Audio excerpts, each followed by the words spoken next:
Here I am at the start of Munglimup trail up through there. You can see the signpost up there. Going to do the big loop today, 3.5 k's. And it takes about 75 minutes according to that, which will probably be, maybe 2 hours for me. Weather, it's broken cloud. If I take the Bunnings umbrella, can't even fit it in, it won't rain. If I leave the Bunnings umbrella in the car, I'll get drowned. Down that road there, that way. There's a crossing, a little bridge. We'll go to that in a minute and then walk up through the forest. This is the car park here. Not a bad little walk, quite peaceful once you get into the forest. At the moment we're quite close to the road, Balmoral Road. There. Once we move away from the road, you hear all the birds and you don't hear as much of the cars. Alright, let's wander on down the trail. Bugs. That way. First little crossing just here. The 1885, this flat patch here used to be a railway. I went up into the forest to collect wood. And then they built this one as well. Car park's actually just the other side of that gate there. But the track actually goes along the old railway and then down. Crosses down here. And there's a little picnic area just here. You can go around if you want and go down into it. Quite a well set up little spot, good little group spot. I'm guessing back in the old days they used to be allowed to camp in this area. Well, I think it probably still can because it's state forest, but anyway. Good little spot, track goes down through there. Oh. And that's diggings, scrapings, that's a wild pig. Guralong Brook. We've got this little loop trail that we're doing now. Comes down, goes down over the bridge just here. If you go down from the cemetery, there's Kitty's Gorge and another loop walk there, and a couple of old loop walks. I've actually never seen water flowing down this stream. I've seen water in it, but never flowing down it. Up here, this used to be actually a train crossing. Train line went from over there and up here. Screeching you can hear in the background are the cockatoos.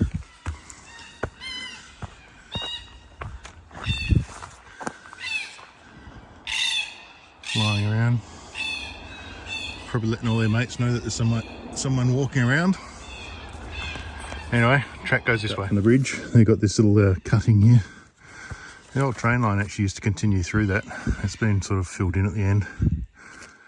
On the sides here, I'm puffing and I'm not going far. Take my jumper off. They used to get the logs from the forest, and because it was low, they could roll the logs or lift the logs onto the train carriages, and then the train would go back that way into the wood mill. I can hear other people have just turned in behind me. Can't see them, but anyway, kids. Onwards. I haven't seen any foundations here either. I thought there would have been like concrete blocks or pads or something for the old crane. Maybe next time they burn this area off, I'll come up and have a better look for anything that's left. Getting dizzy. There you go. They have put these new signs up.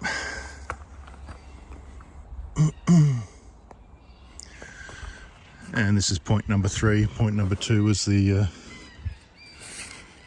little bridge you walked over. Point number 1, I think, was the old railway.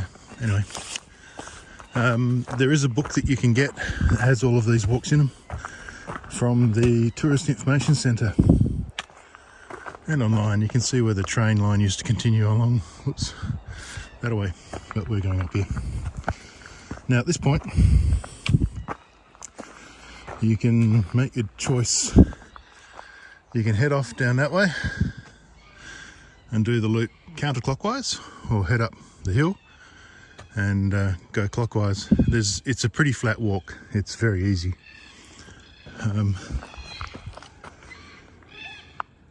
Pity the people aren't closer.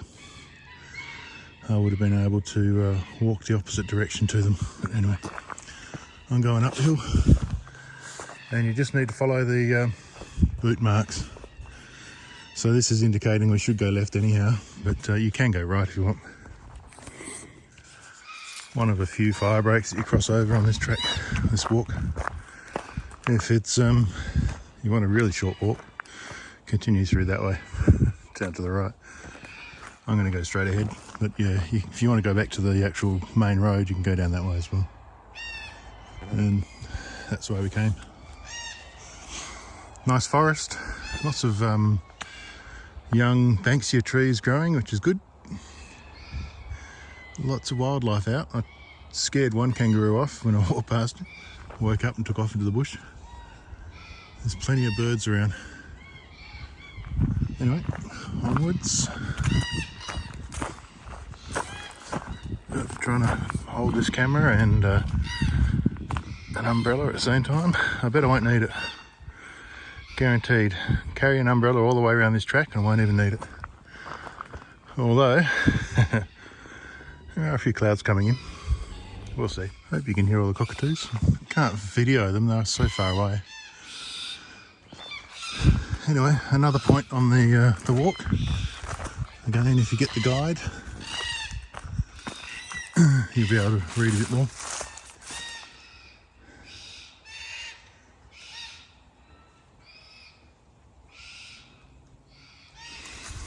There you go, a bit of information.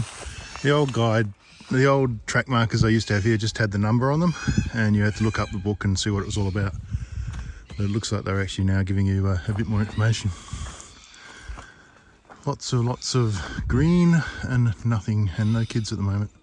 You might be able to see up the tree up there somewhere. Probably not. There's a trail marker.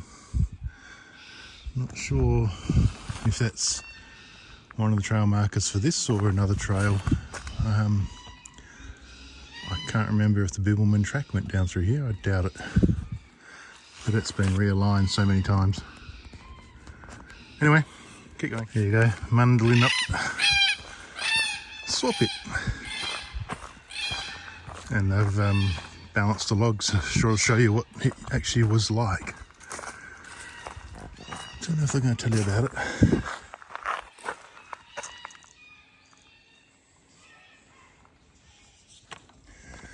Alright, so back in the old days, they would have one person down the bottom, one person standing on top of the log with a crosscut saw, and they would saw the logs in half or across, depending on if they wanted to shorten the length or if they wanted to halve them. And can't remember what it was called. Top one was called the uppercut. The bottom one, I'm trying to think. Underdog. The sign actually says top dog and underdog, but I remember it as uppercut and the lower cut or lower something or other. But yeah, guy on the bottom got covered in sawdust. Very hot job. Once they chopped these logs down to size, they would drag them out of the forest onto the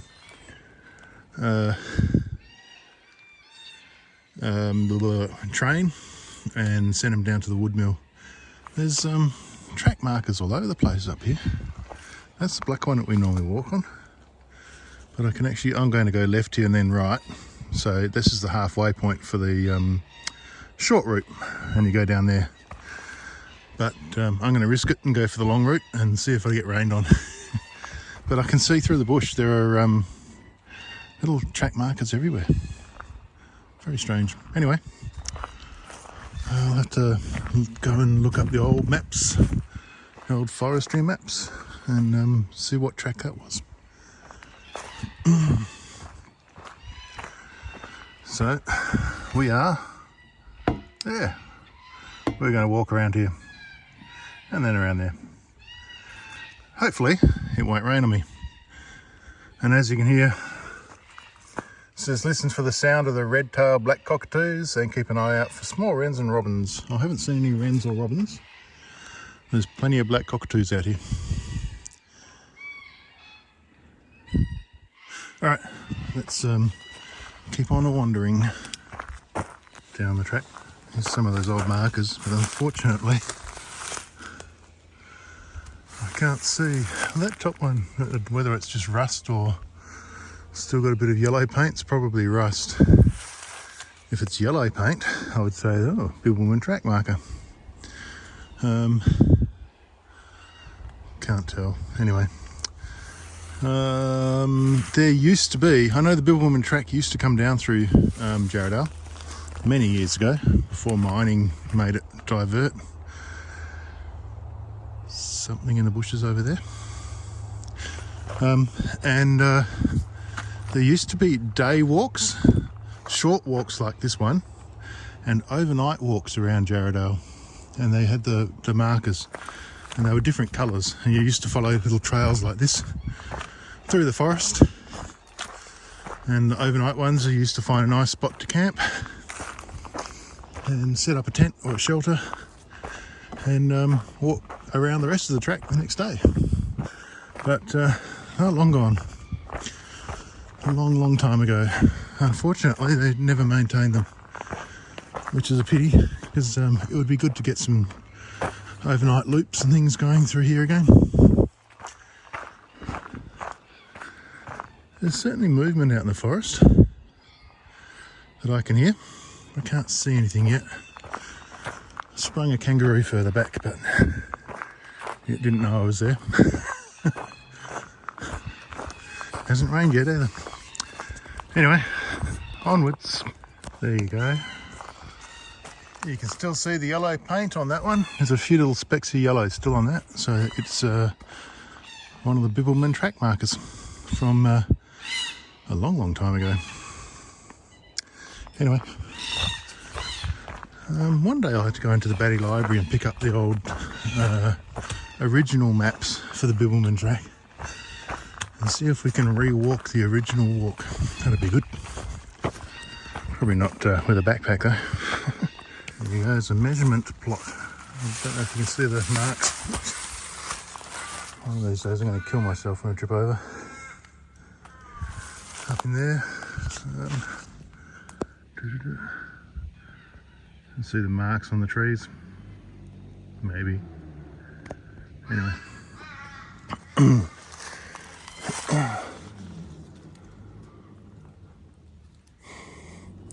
Yep, so they just survey what's going on in a patch of bushland. But more interesting to me are they what they used to call blaze trees. This is a very new one. There are some really old ones around. I think we see one further down actually. But that mark, 83/84, they used to have a letter in there as well, but can't see any letters. Anyway, that is on forestry maps, and the original maps, we go down that way by the way, the original maps of the forest used to have these blaze trees marked on them. And to get around in the forest, you would work out where this is on your map and where you wanted to go to, and you took a compass bearing to the next blaze tree, say that away, and 1 mile there would be another blaze tree. When you find that on your compass bearing, you head off to the next one and you weave your way through the forest. That was in the days before they had nice wide tracks like this. Good way of navigating. Very good way for finding out where you are if you've got the right maps. The old forestry maps. Forestry and topographic maps used to have them. Oh, you're getting dizzy there? There's another plot over there, measuring plot. Anyway, we follow this track pretty much back down to the creek, Jarrahdale Brook, and then back to the car. Just coming into the middle track. So if you took a short route, you would have come in through over there, along there. We've taken the long route, so we come back around and we'll head off down that way.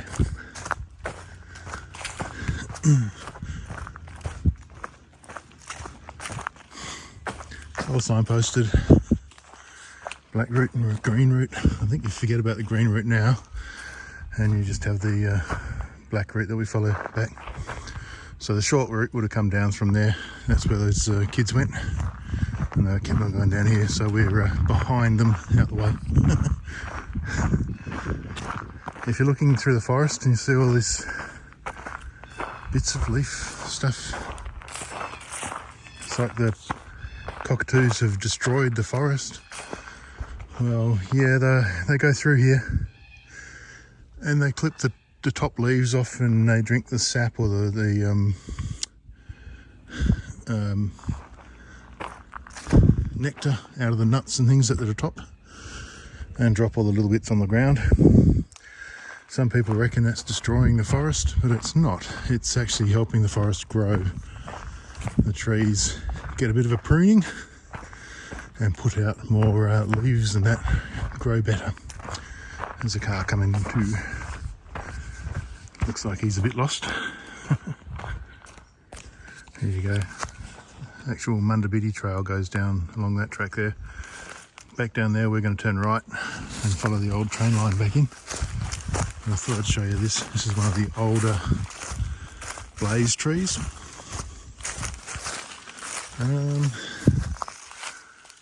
Don't know if you can see the lettering and that in there.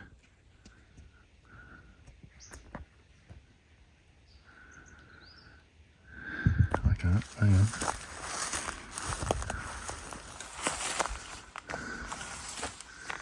Something 60/6,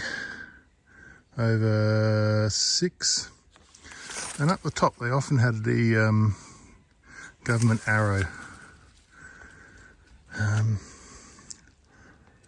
If I was looking on one of the maps, I'd be able to pinpoint this straight away and know exactly where it is, but anyway, doesn't matter. We're going that way. We came down through the bush, down through there, and there was a little I don't know, Asian family in a four-wheel drive driving up that track, and they're like, oh, a car's allowed to drive down this track. I'm like, well, you're already on it. That's the Munglimup trail, I think. Yes, has to be Munglimup, going that way and coming up from here. I don't know if he's going to get out that way when you go up that way.